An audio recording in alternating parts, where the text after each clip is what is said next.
This is Eric Mwatha with Mwatha.com. It is February the 5th, 2013. We are looking at the US markets called up about just under 1%. For the day, it's about 2.5 hours in 2 hours into the trading day. We have about 3.5 hours to go before the day is over. So in this video, we are not gonna be looking at the US markets. We are gonna be looking at world markets. One thing to remember here is that all world markets, for the most part, over the last 2-3 months have been on fire, just as the US market was also doing well. Now, this is last night's action in Asia, and we are going to be taking a look at, now remember, the Hang Seng was down 2.27%. The Japanese market was down about 2%. We're also going to be looking at India, which was down about 0.46%. I think there's one more. Yeah, that's it. So they were down overnight. And let's take a look at what the European markets are doing right now. You'd expect those to be on the upside. And for today, the European markets, if we take a look at the French market, up about just under 1%. The German market about 0.35% to the upside, and the French or the London market just about 0.5% to the upside. So the reason why I want to show you today's action and overnight action is because these charts are based on yesterday's action. They don't reflect today's trading session on most of the major, on the averages here as far as the world markets are concerned. Now, one of the things I wanted to take a look at is long-term view of this market, weekly and monthly, because there's a picture that's gonna emerge. It's not my opinion, absolutely not my opinion. It is just my analysis of what is a fact. Now, if you take a look at the French market, and this is a weekly chart for the 3 to 4 year weekly chart for the French CAC, is what you're going to observe is this line here. That line, all right? That line has a story to tell, and it is a very obvious story. You can see every time the weekly chart stalled in that area, you had a pullback or a high there that was never taken out, and a pullback. So even if you stayed bearish, you are still not wrong. If you went bearish there, that corresponds to that high. It took a couple of weeks and months before we finally had that big, I think was a crash of 2011. That's a lot of data there. We came close to that line there and failed, which is that high. We had a massive correction percentage wise. We've hit this level recently, late 2012, which corresponds to that shallow but still significant pullback. And so now we see that last week, at the end of last week, we hit that level, and now we are coiling down. That is a lot of information there. And given the fact that that's what is going on in the French weekly charts, you cannot continue pounding the table on the bullish side. If we take a look at another view, take a look at a 20-year monthly chart, 20 years of data. This is huge. This is not 2 days worth of hourly chart. This is monthly, going back to beginning of the 90s.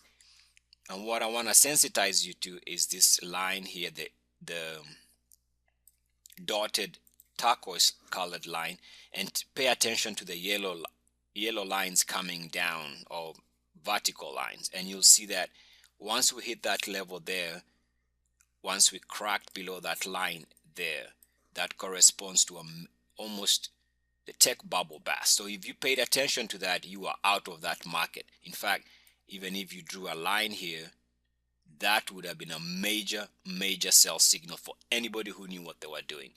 Once we moved back above this level here, it was buy time to buy the market. It was somewhere around here. All right, we broke down here, and if you understand this implication of breaking down there, you would have avoided the crash of 2008. Absolutely a lot of information here.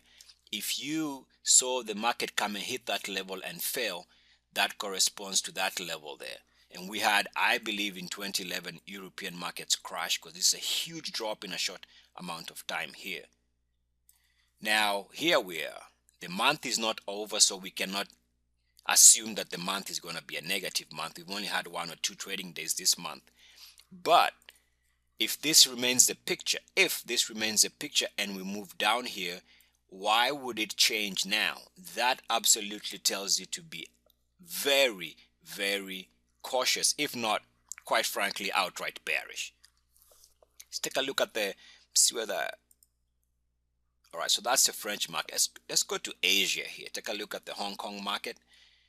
And again, on the price level, we were trying to break out here on a monthly closing basis.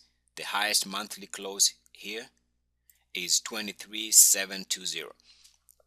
And you see here, we are now just under that level. And given the fact that overnight there was a 2% correction, that breakout seems to be stalling. Not my opinion. It's not yours. It's not CNBC's opinion. No, but it's just a fact. And of more importance to me is the fact that my RSI work tells me that right there, we had a breakdown in the RSI there. That break, let me take that off, is we broke down, let me see whether I can draw that properly, is we broke down, we stalled the last time here. That stalling in the RSI corresponds to that high. If you would have paid attention, 2011 would have been less hurtful to your portfolio. And I remember in 2011, we were not bullish as far as the market direction was concerned. But now I am seeing the exact same thing. Remember, the month is not over. And I also have to caution you from reading this just from, remember, we could have one down month and an explosion to the upside in the coming months. But what I'm saying is that as long as the market gives us a failed breakout here, we fail and never take out that high again, and the RSI starts pointing sharply lower, you have only one analysis out of that, and that is to turn absolutely bearish. Take a look at Japanese market. Now Japan has had a phenomenal 2-3 months, moving from about 8,500 here straight to 11,000. I mean, absolute skyrocketing market. But yeah, you see that right there, we stalled. And ever since we stalled there, now all you have to do is realize that every time you stall, so you stall there, which corresponds to highs of 2,000, all right, you avoid the tech bubble bust because you saw all this break there. You come back, you take that out, you blast out of that area, so you have this nice rally, right? So you play that upside, but now you come back and you fail here. This is late 2007. You fail there, get out of the market. You avoid all this nastiness. Okay? Now, so you've come back years later, 5 years later, and guess what? We seem to be stalling right there. And remember, this is not my opinion. I'm just reading the charts here. So the highest monthly close here was 11,089. So we're right there. Given last night's trading overnight, we are already failing to hold that breakout level. So that's your red flag there. Let's go to our weekly chart. And our weekly chart is going to show you another view, which is at the price. This market has moved from about 8,500 here straight. 10 straight weeks over the last couple of weeks, 10 straight weeks to the upside. And it's back to this, testing this level of 11,286, which it tried to move above that, but this is the highest close as of now. So the breakout has failed. Again, that's a fact. Now, if that's not enough, let's take a look at the Indian market here. And again, you see that the yellow lines going, vertical lines show you, I wanted you to take some extra time to look at those areas. We stalled here on the RSI on a weekly basis, which corresponds to that high, shallow pullback. Not the best sell signal. But you keep that line and straight through to your analysis. We broke down there again. That's a major sell point there. Market has never been back to those levels. We hit that level there, which is that level there, had a short pullback, all right? And so we've come here, we've had what I could call a two double top on the RSI. Now we are pulling back. To me, this is an area where you want to get out. Okay, now let's take a look at the Indian market again from a monthly chart. And the yellow vertical lines here is once we stalled there, we broke below that line there, tried to move above that line, this the dotted turquoise line, and failed. We went lower.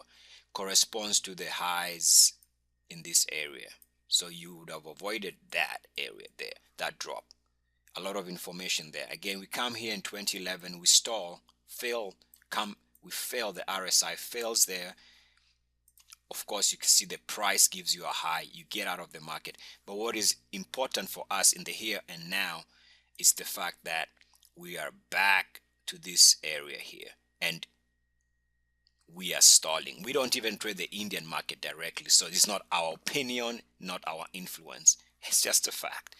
And the fact of the matter is we are in a market condition that is telling me, as of right now, given the data that we have on hand, we have no choice but to be absolutely careful and to turn negative on the market until further notice. Eric Mwatha with Mwatha.com. Good luck, peace, and blessings.